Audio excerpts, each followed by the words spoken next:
buenas noches. A nombre de la Superintendencia Nacional de los Registros Públicos, les damos la más cordial bienvenida a la presente capacitación denominada Actos de traslación de dominio referidos a bienes culturales.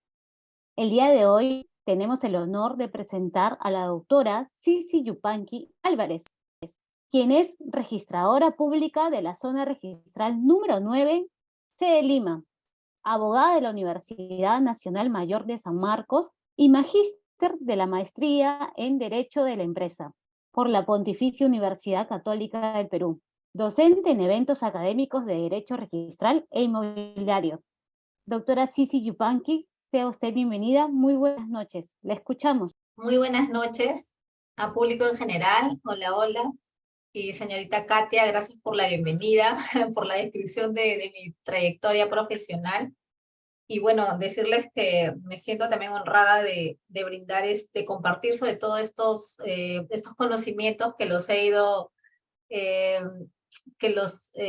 los cuales los he obtenido en la práctica profesional y también en la docencia y en los diversos cursos que hemos tenido la oportunidad de llevar, de estudiar, tanto en el Perú como en el extranjero, y sobre todo poder difundir esta protección a nuestros bienes culturales que es tan importante, ¿no? Y sobre todo que esta práctica de la labor registral nos ha enriquecido como profesionales, porque día a día vemos títulos que en su apariencia podrían parecer actos iguales, ¿no? Compraventas o transferencias. Sin embargo, la calidad de los bienes o la naturaleza jurídica de los bienes sobre los cuales recaen son totalmente distintos, ¿no? Y precisamente uno de estos casos que se presentan en registro de propiedad inmueble es los bienes culturales inmuebles, ¿no? Que también sobre los cuales se pueden celebrar diversos actos jurídicos. Entonces, ya de lleno nos vamos al tema tan interesante que nos traes del día de hoy, y las preguntas van a poderse realizar al final de la exposición. Entonces, empecemos. Mi taller de hoy día se denomina Actos de traslación de dominio de los bienes culturales inmuebles en el registro de propiedad inmueble. ¿Qué vemos aquí, señores? El santuario histórico de Machu Picchu, ¿no? El bien cultural por naturaleza que tenemos en el Perú, ¿no? Que es motivo de orgullo para los peruanos, y que, bueno, cuando tenemos la oportunidad de visitar el extranjero, ¿qué es lo primero que las personas quieren conocer en nuestro país? Precisamente es el Cusco, ¿no? El Perú tiene mucha riqueza cultural, natural, y eso es digno de orgullo para nosotros como peruanos, pero a su vez también eso nos hace reflexionar sobre, en realidad se está protegiendo esta riqueza cultural como debería de ser. Aquí tenemos que precisamente Machu Picchu fue declarado Patrimonio Cultural de la Humanidad por la UNESCO, ¿no? Es un bien cultural prehispánico de valor excepcional y espectacular belleza. Pero ¿qué pasa? Tenemos multiplicidad de sitios arqueológicos, de vestigios culturales a lo largo del territorio peruano. Sin embargo, también somos testigos que en la actualidad, por la gran cantidad, por el crecimiento del urbanismo, ¿no? De los diversos edificios que se realizan, las habilitaciones urbanas, esto también nos debe llevar a una reflexión. ¿Por qué? Porque de alguna forma también tendríamos que ver que esto tiene que llevar a una armonía, ¿no? Y no destruir los vestigios, los bienes culturales, sino al contrario, se tendría que procurar una armoniosa convivencia en sociedad, respetando la conexión justamente entre la nueva perspectiva urbanística y los vestigios inmobiliarios de épocas pasadas. ¿Qué vemos aquí? Vemos las huacas, ¿no? Diversas huacas alrededor de nuestro territorio nacional, tanto en la costa peruana. Es mucho más visible las huacas de épocas prehispánicas, como en los distritos de San Isidro, San Miguel, Miraflores, ¿no? ¿Quién no ha ido de repente a la Huaca Puyana, que es un restaurante que tiene justamente un vestigio de épocas pasadas, ¿no? Y que también se le ha dado valor, ¿no? Pero por el trabajo de una historiadora, ya hace varias décadas atrás, la señora Isabel Flores, que fue la que hizo todo el trámite, ¿no?, ante el Instituto Nacional de Cultura, y gracias a la labor de los particulares y no del Estado propiamente dicho, este bien ha sido puesto en valor, ¿no? Acá tenemos otro ejemplo, por ejemplo, la Huaca Guantinamarca en el distrito de San Miguel, que también actualmente se ha puesto en valor. Y en este caso, por ejemplo, vemos algo interesante, porque se ha respetado su forma, su figura, y se ha respetado esto, y el complejo habitacional se ha construido al frente de eso. Entonces, como que se mantiene ahí, según la fotografía que ustedes pueden visualizar, se ha mantenido la armonía entre las viviendas construidas a su alrededor y lo que está en el medio, que es precisamente el bien cultural. ¿Por qué cuidamos? ¿Por qué tendríamos que cuidar los bienes culturales? ¿Por qué, señores? Precisamente porque esto es parte de nuestra historia. Solo podemos proteger aquello que conocemos, ¿no? En la medida que uno conoce la historia de las épocas pasadas, qué es lo que construyeron los antiguos peruanos, podríamos nosotros valorarlo aún más, ¿no? Entonces, esto es la importancia que nosotros tendríamos que dar a los bienes culturales. Pero es realmente, acá es importante pensar que el marco normativo tendría que ir de la mano con las acciones que se realizan para poder llevar a efecto esta protección. Es decir, que esta protección no solamente se quede en un papel escrito, en una norma legal, sino que debería haber un poco más de acción, tanto del Estado como de los particulares, ¿no?, supervisado siempre por el Ministerio de Cultura, para que se puedan llevar a efecto una verdadera protección de los mismos. Acá tenemos un bien cultural a nivel internacional en España, ¿no es cierto? La Ciudad Vieja y el acueducto romano de Segovia en España. Este es un lugar muy hermoso que también fue declarado Patrimonio Mundial por la UNESCO en el año de 1985, ¿no? Entonces acá podemos ver que en España, precisamente el año pasado tuvimos la oportunidad de ir a este país por un curso de Derecho Registral, y visitamos este lugar. Entonces aquí este es un sitio histórico que se ha mantenido tal cual, como en la época en la cual fue construido, ¿no? Entonces es alucinante porque, o sea, tú ves el sitio turístico que está hasta, es más, regulado la cantidad de personas que van a entrar a él, ¿no? Y no se ha perdido, digamos, el encanto en el momento en el cual esto fue construido, ¿no? Entonces, es como que a uno le hace pensar, ¿no? O sea, realmente el Perú también tendríamos que copiar algunas acciones que se respetan en otros países, ¿no? ¿Por qué es importante conocer y recuperar nuestros bienes culturales? ¿Por qué, señores? Por constituir el Perú cultura originaria, porque forman parte de nuestra historia y porque va a mejorar en gran medida nuestra identidad nacional. El Centro Histórico de Lima, acá tenemos otro bien cultural inmueble. Es un conjunto de bienes culturales virreinales que ha sido también declarado Patrimonio Mundial del Perú por la UNESCO en el año 1988 y 1991. Antiguamente, este conjunto de bienes o de casonas que están ubicadas en el Centro Histórico de Lima tenían una buena estructura y se podía pasear con tranquilidad, se podía visualizar que estaban bastante cuidados. Sin embargo, a través de los años y por múltiples, por los gobiernos locales que no han podido cuidarlo como debería ser, vemos que está bastante descuidado y deteriorado en muchos casos, ¿no? Que se ha destinado de repente a zonas comerciales, ¿no? Y también que lamentablemente pues han ocurrido accidentes también, ¿no? Incendios. Hace poco se tuvo conocimiento, antes de la pandemia, que hubo un incendio en unas casas aledañas a la Plaza San Martín. Entonces, la gran pregunta es, ¿qué se hace en esos puestos, ¿no? ¿A quién le correspondería pues reconstruirlo, ponerlos en valor, etcétera? ¿Por qué el Perú constituye cultura originaria? Es un poco algo de historia, ¿no?, que someramente vamos a pasar en este taller. ¿En qué momento se origina una civilización? Sabemos que alrededor del mundo, 6 sociedades son las que tienen esta calidad: Egipto, Mesopotamia, la India, Mesoamérica, China y el Perú.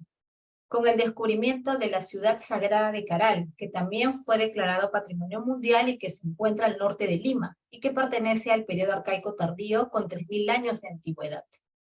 Imagínense ustedes, tenemos ese galardón tan importante, ¿no? Caral está ubicada en Supe, al norte de Lima. Es considerada la ciudad más antigua de América y ya también ha sido declarada Patrimonio Mundial por la UNESCO en el año 2009. ¿Qué es un bien cultural? Entonces, ahora, una vez revisados algunos ejemplos a través de las imágenes que he compartido en esta noche, nosotros podemos darnos cuenta que hay bienes de carácter inmueble, porque el día de hoy vamos a ver solo lo que son bienes culturales de carácter inmueble. ¿Por qué tendrían que ser protegidos, no? Sabemos que hay determinados bienes de valor excepcional y de una belleza extraordinaria, ¿no? En relación a otros bienes y que han sido construidos en épocas pasadas, ¿no?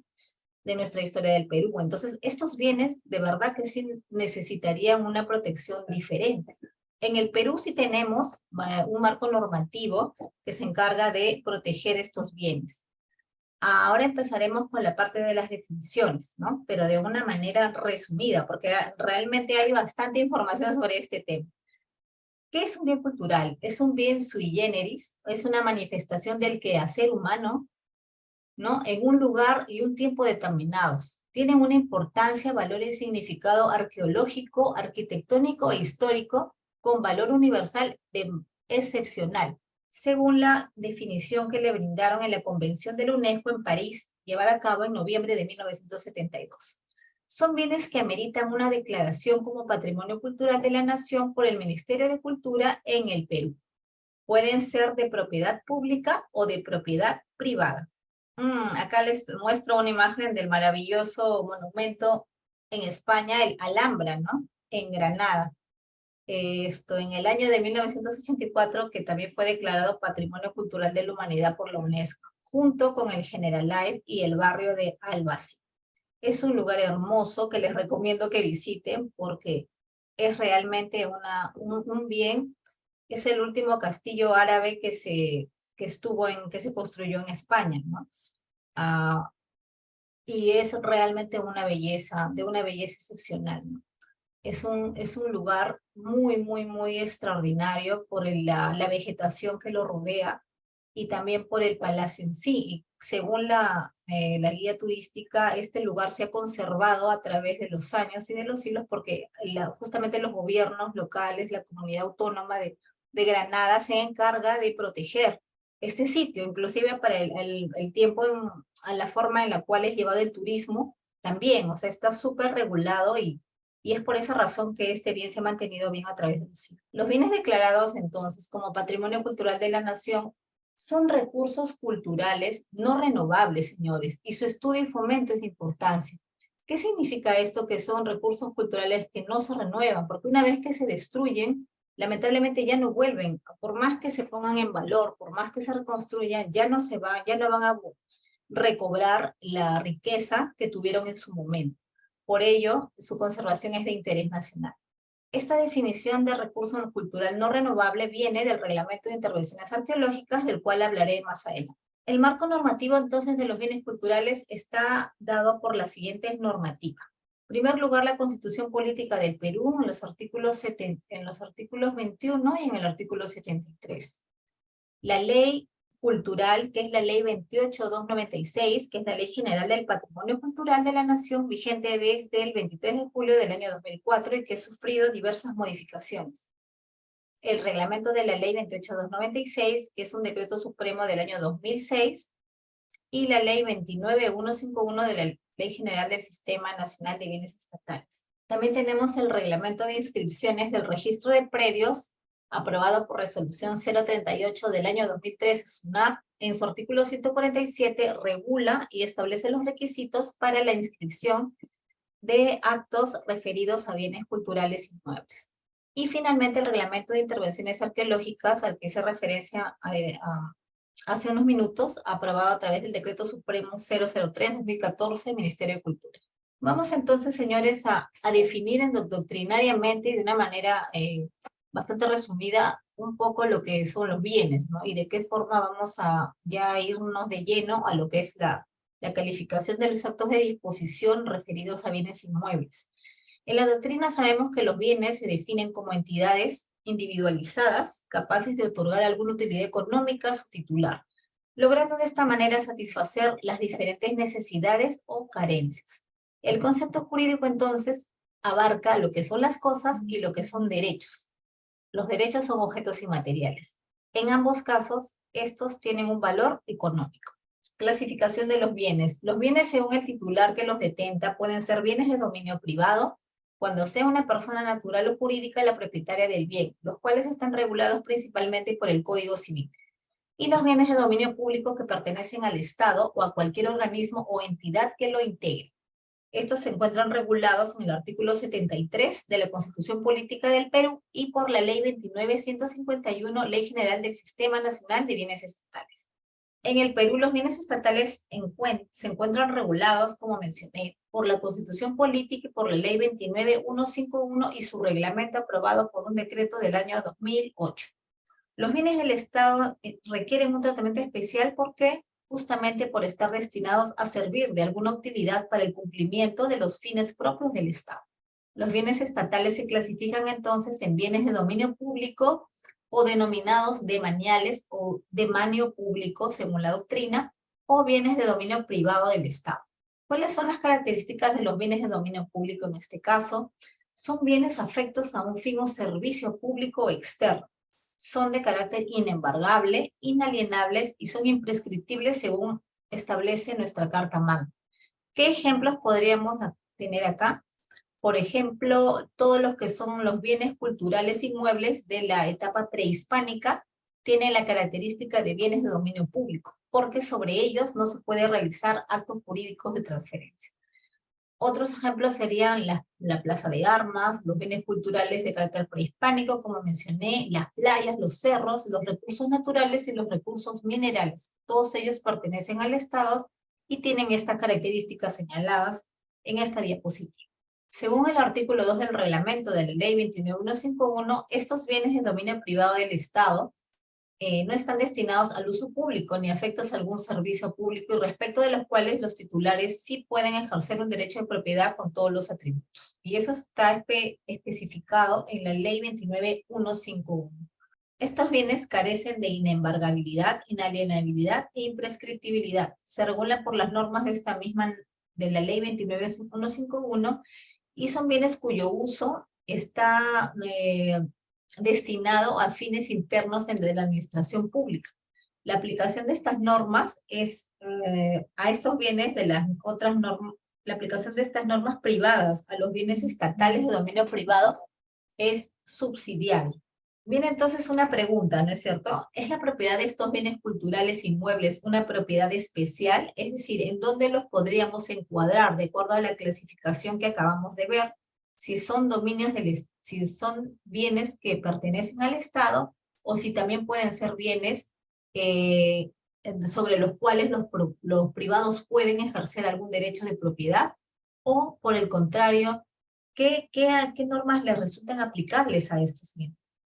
Y es interesante porque en el registro de propiedad inmueble tenemos bienes que son del Estado, bienes de privados, pero también tenemos a los bienes culturales. Entonces, como registradores, al momento de calificar un título referido a un bien cultural inmueble, hemos tenido algunas discrepancias de criterios, algunas dificultades, se podría decir así, para su calificación. ¿Por qué? Porque no se sabe exactamente qué normas aplicar, ¿cierto?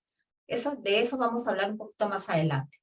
Vamos nuevamente a las normas específicas de los bienes culturales.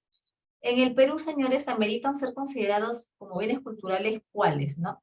Según el Ministerio de Cultura y según la normativa aplicable a estos bienes, que son la Ley 28.296 y sus diversos reglamentos, así como este reglamento de intervenciones arqueológicas, serían bienes culturales los siguientes: bienes materiales o inmateriales de estas épocas prehispánica, virreinal y republicana, con un valor y significado arqueológico, histórico, artístico y militar, pero que tengan rasgos excepcionales.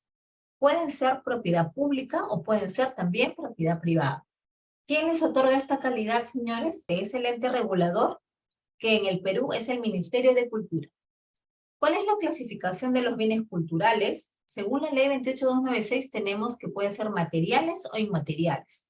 Los materiales serían dentro de bienes muebles o inmuebles. Entonces ya vemos que aquí los bienes inmuebles están considerados en la clasificación de los bienes culturales según esta norma. Ejemplos tenemos conjuntos monumentales como Sacsayhuamán, el mismo santuario de Machu Picchu, la ciudad sagrada de Caral, ¿no? Y los diversos, las diversas casonas virreinales que se encuentran en el centro histórico de Lima también se estarían cayendo dentro de esta clasificación. Por el periodo en que aparecieron, y aquí una clasificación súper interesante, ¿no? Que tenemos en el periodo en el que aparecieron o fueron construidos, estos bienes culturales pueden ser bienes culturales prehispánicos, virreinales o republicanos. En la parte, en el rubro de prehispánicos tendríamos a las huacas, por ejemplo, las huacas que están alrededor de la costa peruana. Si ustedes se van a pasear por los distritos, hacen un tour por San Isidro, por Miraflores, por San Miguel, por Magdalena, por la misma, este lugar en el cual nos gusta llevar a nuestros hijos, el Parque de las Leyendas. Adentro del Parque de las Leyendas también hay diversas huacas que están puestas en valor, ¿no? Y están cercadas para su mayor protección. Entonces, estas son vestigios de culturas de la costa peruana, y estos son precisamente bienes culturales de carácter prehispánico. Por eso acá menciono como ejemplo las huacas del Sol y de la Luna en Trujillo, el complejo monumental Mateo Salado en Pueblo Libre, que también está casi abandonado, ¿no? Que está como camino a la Universidad Católica, que pasamos el óvalo del Colegio Chino, ¿no? 10 de octubre, pasamos por la avenida Mariano Cornejo, me parece, y ahí está el complejo monumental Mateo Salado. Tengo entendido que en la actualidad se están realizando actividades culturales, ¿no? O antes de pandemia se realizaban actividades culturales para los niños, ¿no? Y la idea es que poco a poco vemos que el Estado peruano, a través de las diversas normas, se está preocupando un poco más sobre la protección y también brindar difusión sobre sobre la historia a los colegios, a las universidades, ¿no? Y también se están realizando actividades culturales. Es más, hay algunas huacas ubicadas en San Isidro, la huaca Guantinamarca, si mal no recuerdo, en la cual también se ha construido un museo de sitio, igual tanto así como en la huaca que está en Miraflores, la huaca Pucllana, ¿no? Que son las más emblemáticas de Lima. El santuario histórico de Machu Picchu y las huacas Guantinamarca. Tenemos que los bienes virreinales, como ya mencioné antes, el centro histórico de Lima, donde están las casonas antiguas, que también son patrimonio cultural de la humanidad, y los bienes de carácter republicano. Aquí vemos una imagen de la huaca Guayamarca en San Isidro, que es un bien cultural inmueble, que ha sido puesta en valor y que tiene actualmente un museo de sitio. Es un bien de dominio público. ¿Por qué decíamos que es un bien de dominio público? De acuerdo a la clasificación establecida en la ley 28296, los bienes que pertenecen a la época prehispánica son bienes de dominio público. ¿Qué significa que estos bienes no pueden ser transferidos? Al conjunto de norma, al conjunto de artículos que están referidos a los bienes culturales contenidos en nuestra Carta Magna se le denomina Constitución Cultural. Y precisamente el artículo 21 establece lo siguiente, ¿no? Los yacimientos, restos arqueológicos y construcciones, monumentos, con un valor excepcional que expresamente hayan sido declarados como bienes culturales y provisionalmente los que se presuman como tales son patrimonio cultural de la nación, independientemente de su condición de propiedad privada o propiedad pública, y están protegidos por el Estado.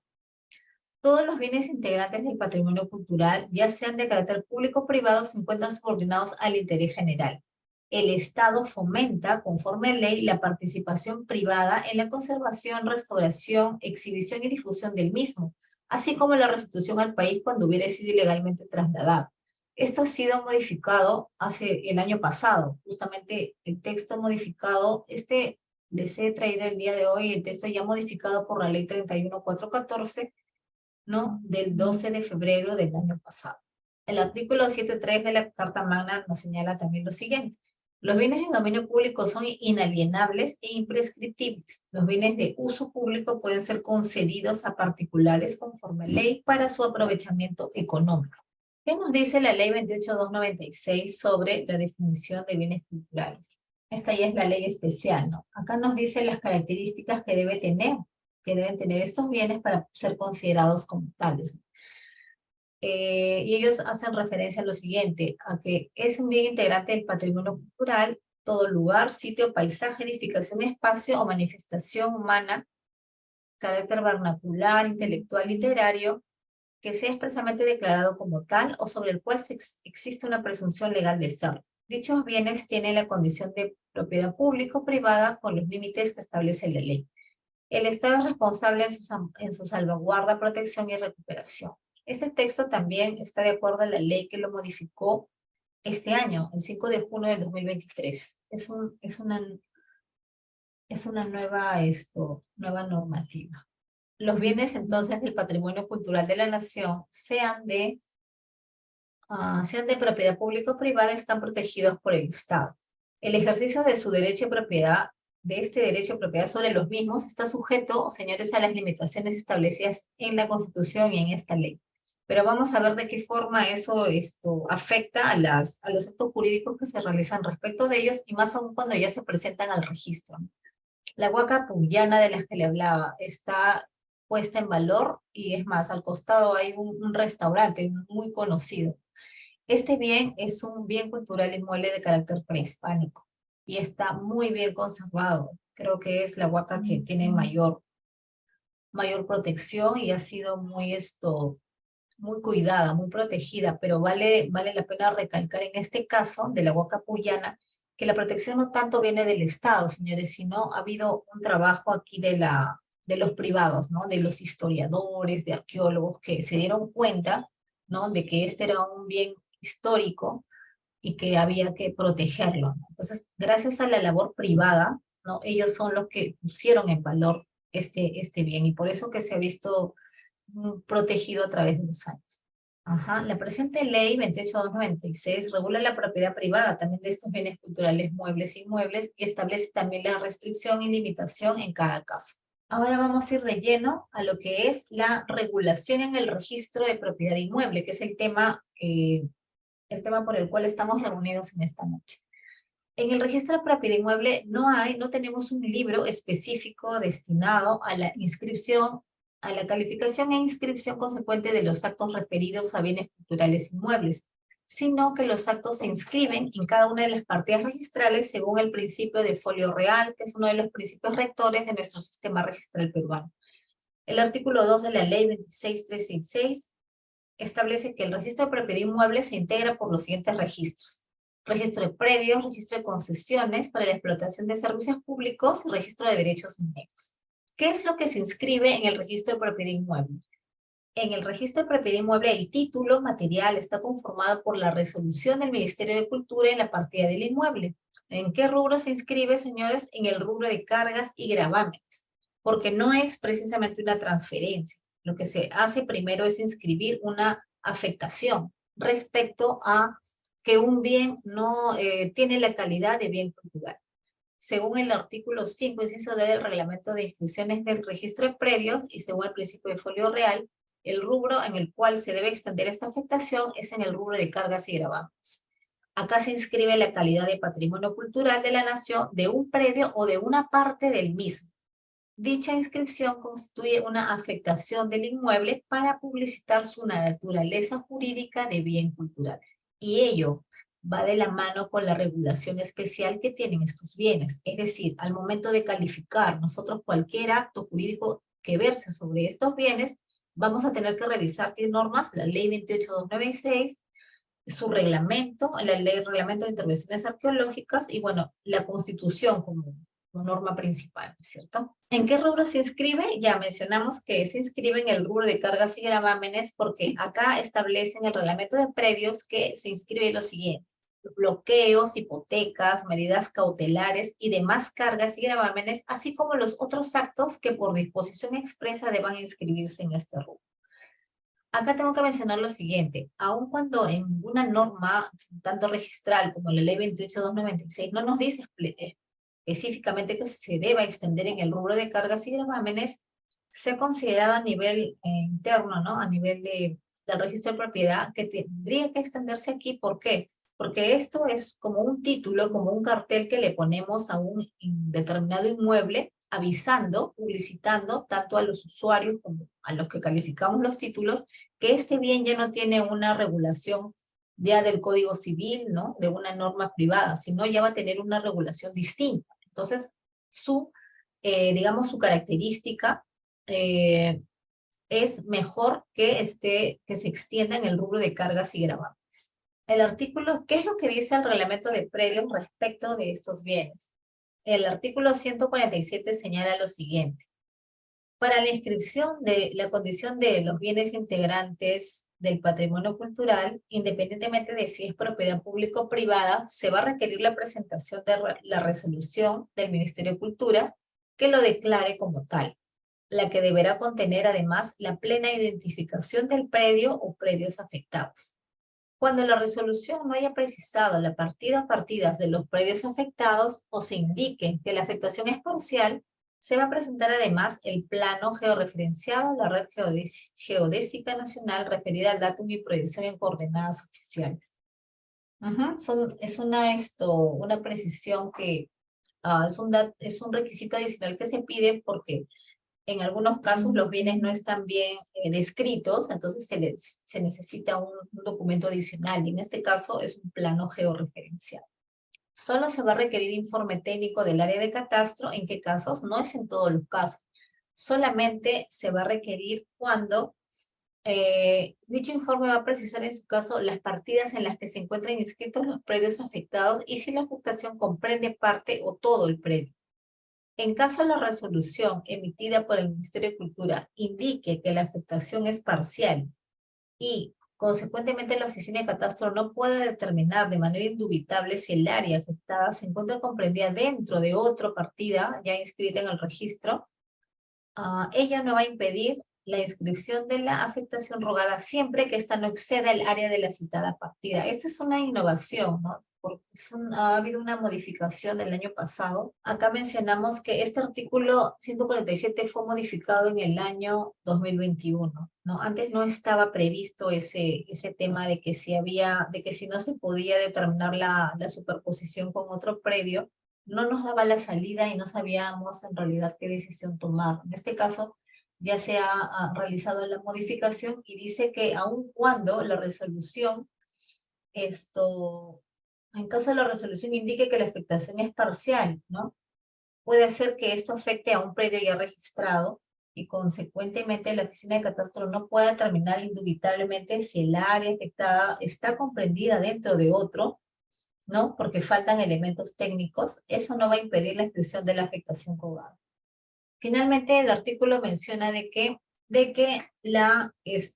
no constituye un acto previo para la inscripción de esta calidad de bien cultural que haya declaratoria de fábrica. El título material, entonces, para solicitar la inscripción de un bien como patrimonio cultural es el oficio suscrito por la Dirección del Patrimonio Histórico Inmueble del Ministerio de Cultura, la resolución viceministerial sobre la declaratoria del patrimonio, plano perimétrico del sitio arqueológico y la ficha técnica y memoria descriptiva del sitio arqueológico.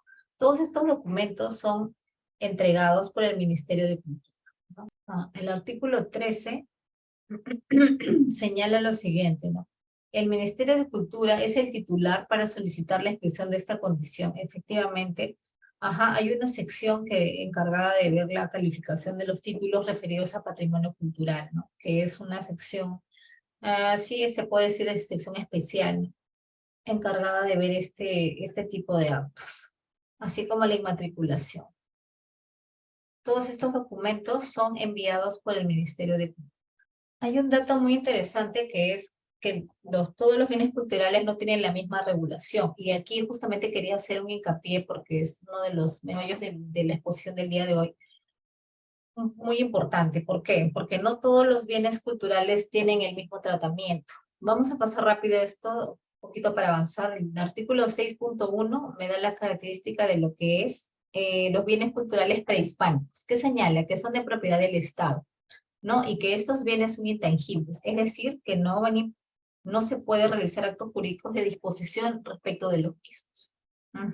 La administración, ojo, están hablando de actos de administración de estos bienes inmuebles prehispánicos de propiedad pública integrantes del PCN, corresponde directamente al Estado, directamente o a través de terceros del sector privado mediante convenios de administración. Pero ojo, acá estamos hablando de actos de administración, no de actos de disposición, según la resolución que determina el Ministerio de Cultura.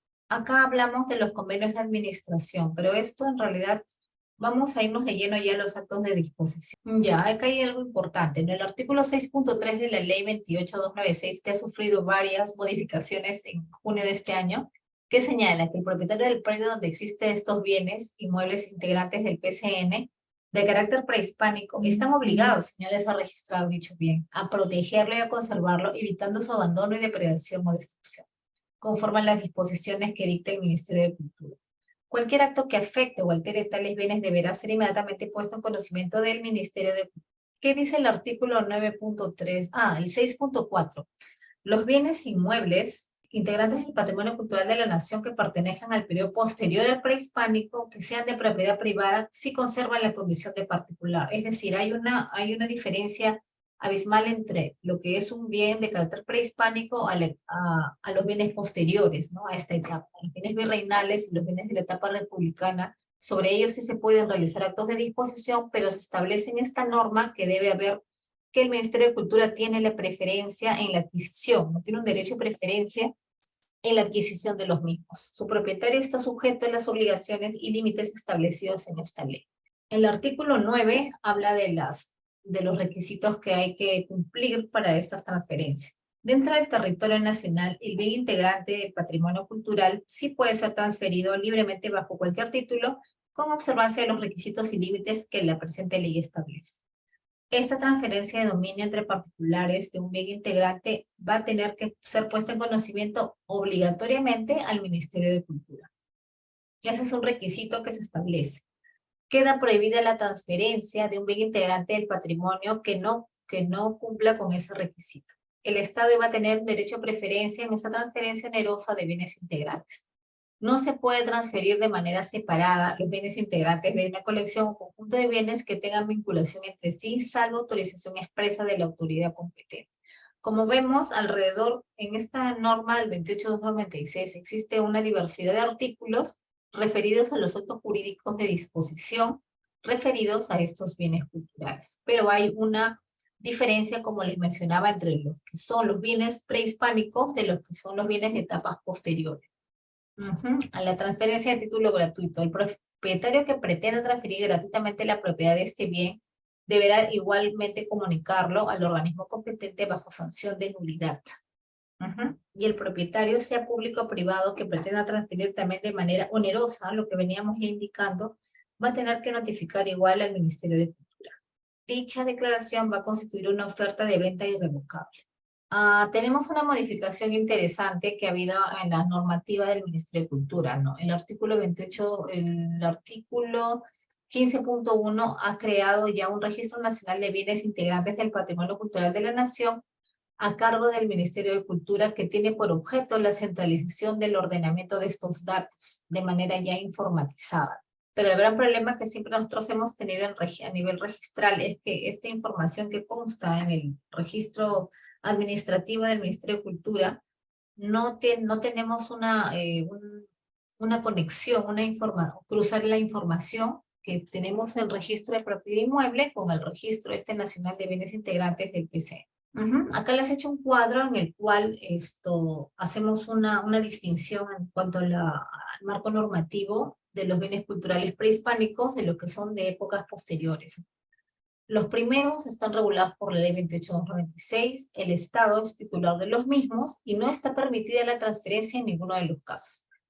Contrariamente, los bienes culturales de épocas posteriores pueden ser sí de propiedad privada o pública y sí se permite la transferencia siempre y cuando haya una autorización del Ministerio de Cultura. A modo de conclusión, entonces, en esta parte tenemos que los bienes culturales inmuebles pueden ser de propiedad pública, propiedad privada. Y los bienes inmuebles declarados como patrimonio cultural y que son de etapa prehispánica no pueden ser transferidos en ningún supuesto. Sobre ellos solamente caben actos de administración conforme es establecido en el artículo 6 de la ley 28.296. Estos bienes son de carácter inalienable e imprescriptible según establece el 73 de la Constitución Política. Efectos de los actos de disposición.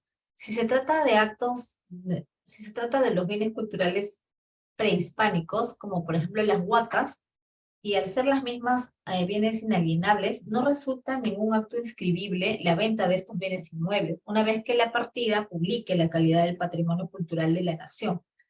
La gran pregunta es, si es que en la partida registral no consta inscrita esta afectación, ¿cómo podríamos enterarnos de esto? ¿No es cierto? Solo es un acto inscribible los actos de disposición de inmuebles de las épocas posteriores. La inscripción del patrimonio cultural en el rubro de cargas, ¿qué efectos trae para los registradores, los que estamos a cargo de la calificación de títulos? Para los actos de disposición tenemos que solicitar además una autorización del Ministerio de Cultura siempre y cuando este bien sea de una etapa posterior a la etapa prehispánica. Quien señale o deberá señalar que no va a ejercer el derecho de preferencia que tiene según mandato legal. Caso 1, vamos a la parte casística, ¿no? Que casos que se han presentado en el registro de propiedad inmueble. Se presentó en el registro de predios un título referido a la constitución de un derecho de superficie, que es un acto de disposición, de un predio declarado zona arqueológica monumental El Paraíso, ¿no? Está en Lima Norte. El derecho de propiedad es de una empresa X, no una empresa privada. Según las normas de la Constitución Política y la Ley 28296, ¿esto será un acto que puede tener acceso al registro? ¿Ustedes qué piensan? En realidad, en este caso no es posible. ¿Por qué? Porque este es un bien cultural, esto constituye un bien cultural inmueble de carácter prehispánico, y a tenor de todas las normas establecidas, ese título tendría que haber sido tachado, ¿no? Para el registrador. Ni siquiera observado, porque ahí no cabe una subsanación. La titularidad le corresponde al Estado, aun cuando figura el nombre de un particular.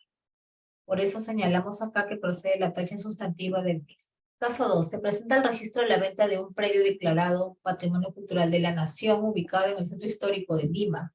Está conformado por una casona virreinal, y por resolución del Ministerio de Cultura, cuando el derecho de propiedad es de una persona natural. Aquí sería posible inscribir la venta. A tenor de las normas que hemos señalado, sí sería válida la inscripción de dicho predio, siempre que haya autorización del Ministerio de Cultura. O sea, ese documento tiene que formar parte del título para poder acceder a registrar dicha transferencia. Respecto de este tema, tenemos un acuerdo del Tribunal Registral. Si bien es cierto, no hay precedentes de observancia obligatoria, tenemos un acuerdo del Tribunal Registral sobre bienes culturales, ¿no? Que fue realizado en diciembre del año pasado, diciembre del 2022, y está referido a la transferencia de bienes integrantes del patrimonio cultural de la nación. Si bien es cierto, los precedentes de observancia obligatoria son para aplicación inmediata a lo que son los miembros de la primera instancia, a los registradores públicos, como a todas las salas a nivel nacional del Tribunal Registral, los acuerdos son normativa que va a resultar aplicable para nosotros como registradores, también como una directriz, ¿no? O sea, nos va a dar solución en muchos casos a temas que se presentan a nivel registral y sobre los cuales existen dudas, ¿no? En este caso, ellos se han referido a lo que es la transferencia de bienes integrantes del patrimonio. Constituye un requisito de validez a título de la transferencia de título oneroso de bienes integrantes del patrimonio, la comunicación previa al Ministerio de Cultura. Lo que hace es precisar, no es necesario, dice, presentar el documento de que se haya comunicado al Ministerio de Cultura. Sin embargo, dice, cuando la propia entidad ha cursado respuesta, puede ser que el mismo ministerio te haya dado la respuesta de que no va a hacer uso del derecho de preferencia. La falta de acreditación de esta comunicación previa al Ministerio de Cultura constituye defecto subsanable. He traído algunos casos, alguna casuística, algunas resoluciones que se han dictado en el Tribunal Registral referidas justamente a calificación de bienes culturales. No hay mucha casuística realmente, pero he traído estas resoluciones que les quería mostrar el día de hoy. Por ejemplo, esta de acá, que es muy interesante, que estaba referida a un inmueble ubicado en el Cusco, ¿no? Ya van a ver ustedes a qué inmueble se refería. Es la resolución 650 del año 2018, SUNAR, Tribunal se presentó en una sala de Arequipa, ¿no? Acá decía, para la inscripción de la transferencia a título oneroso de bienes integrantes del patrimonio cultural de la nación, constituye requisito la acreditación de la oferta de venta a favor del INC o del Ministerio de Cultura. Hasta ahí todavía no hay ningún problema, ¿no? Seguimos, adelante. se solicitó como acto inscribir una compraventa con independización, señores, de un área de 5 hectáreas, 5.848 metros, de un predio inscrito en la partida 5.000.535.000 del registro de predios de la oficina del Cusco, celebrado por una asociación de productores agrarios Mumiro y Antaitambo a favor de una sociedad puntual. A ver, según el artículo 9.2 de la ley 28.296, esta transferencia de dominio entre particulares de un bien integrante obligatoriamente debía ser puesta en conocimiento previo de los organismos competentes. El Estado, como ya hemos dicho, tiene preferencia en la transferencia onerosa de los bienes integrantes del patrimonio cultural de la nación. En este caso concreto, lo que había pasado es que se estaba celebrando una compraventa respecto de una porción de un predio que estaba referido al santuario de Ollantaytambo. ¿Y cómo se enteró de eso el registrador? Porque ese predio estaba referido, esa compraventa estaba referida a una porción de un inmueble de mayor extensión. Entonces, cuando él vio la partida registral, como estaba referido no a la totalidad del predio, sino a una parte, lo tuvo que enviar a Catastro.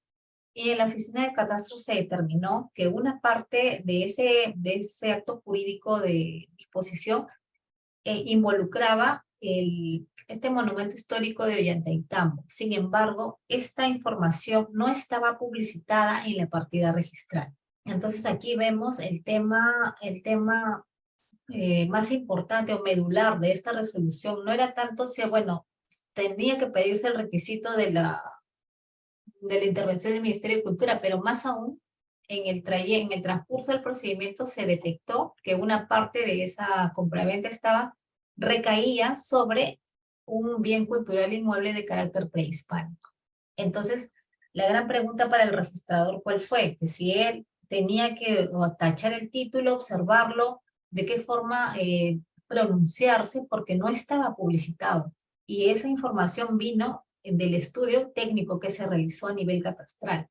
Entonces, como abogados tenemos, en cuanto al tema de la autorización, sí se confirmó la observación.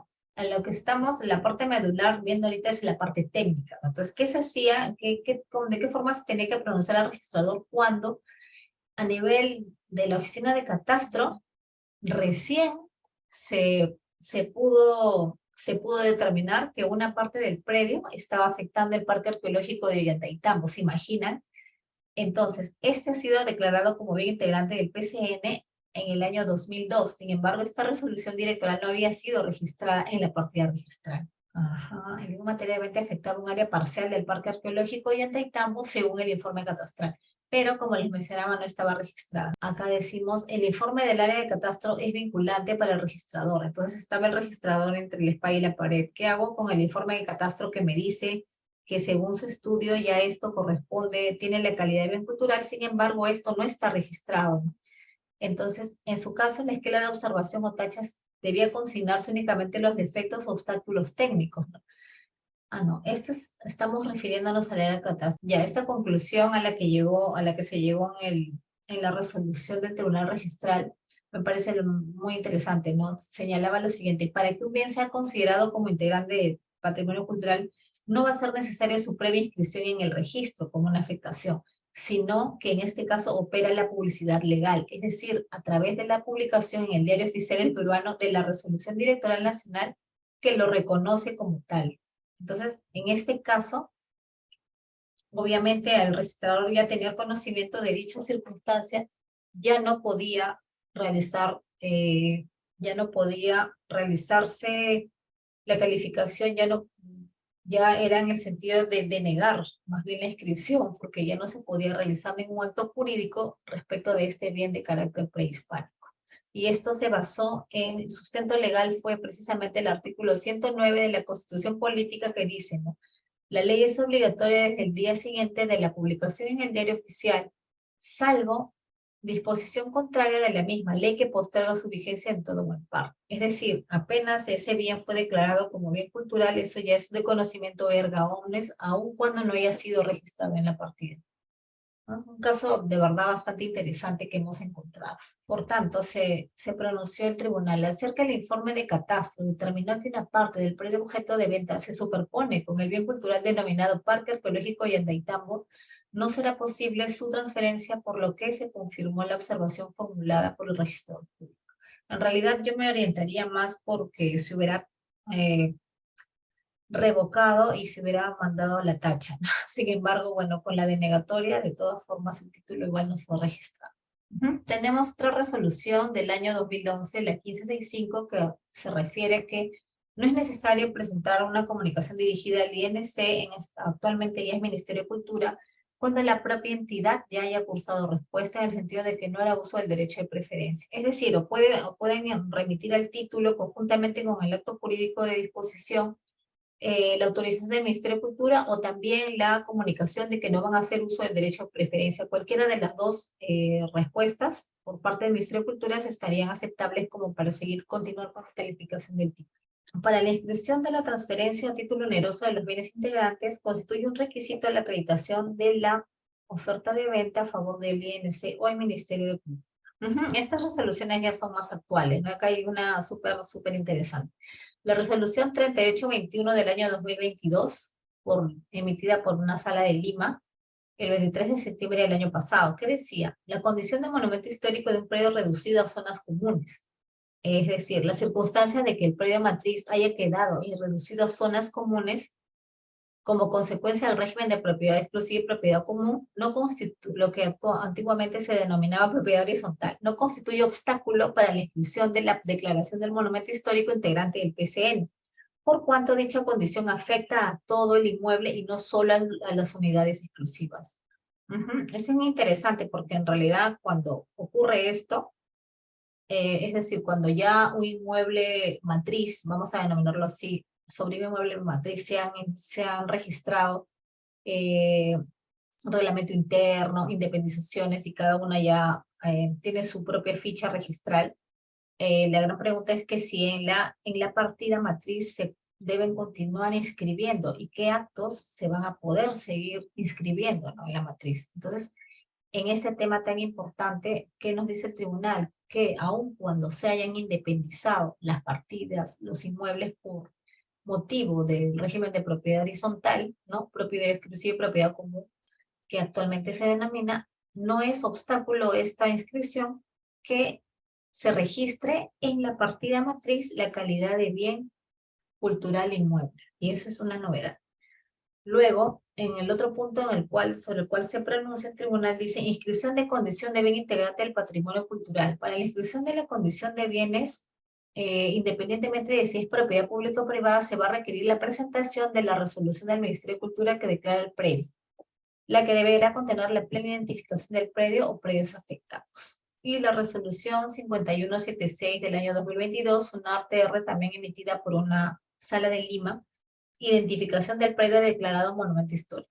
Conforme a lo establecido por el 147 del reglamento de predios, la resolución de declaración de monumento histórico integrante del PCN deberá contener la plena identificación del predio o predios afectados, resultando suficiente que existan datos de conexidad que permitan identificar al predio descrito en la resolución. Claro, pueden haber otros elementos, digamos, de la parte considerativa de la resolución, en la cual se pueda determinar que es el mismo inmueble, ¿no es cierto? Conclusiones, señores. El día de hoy hemos hecho un resumen, porque en realidad la normativa y la casuística es amplia en este caso, y los bienes culturales prehispánicos son bienes de dominio público por las razones ya expuestas, ¿no? Y sobre todo por la normativa constitucional y de la ley especial 28196. También debemos decir que no existe un derecho a propiedad de los bienes prehispánicos por parte del Estado. En realidad es una titularidad administrativa, porque sabemos que tampoco el Estado puede disponer de las mismas. Solamente va a caber sobre los mismos, va a ser posible actos de administración. Pero estos actos de administración no son actos inscribibles. Y tenemos una propuesta que en realidad debería haber un convenio interinstitucional entre estas dos entidades, ¿no?, el Ministerio de Cultura y nuestro registro de propiedad inmueble, porque sabemos que en el Ministerio de Cultura hay un registro administrativo, ¿no?, en el cual se ingresan todos los bienes que ya adquieren la calidad de bienes culturales, y nuestro registro de propiedad inmueble, que es un registro jurídico, ¿no es cierto?, de tal manera que exista una interconexión en la información obrante en ambos registros y no se realicen por desconocimiento actos jurídicos que puedan desproteger, ¿no?, o dejar Claro, o realizarse actos de disposición respecto de bienes prehispánicos. Si no tuviéramos conocimiento de que si lo son, si no están en la partida inscritos, esta calidad no podríamos saberlo. Exacto, y de esa manera se podría facilitar la publicidad registral de los bienes culturales. Eso es todo lo que les venía a decir estos alcances tan interesantes sobre esta normativa especial sobre estos bienes, ¿no? Que son sui generis. Muchas gracias.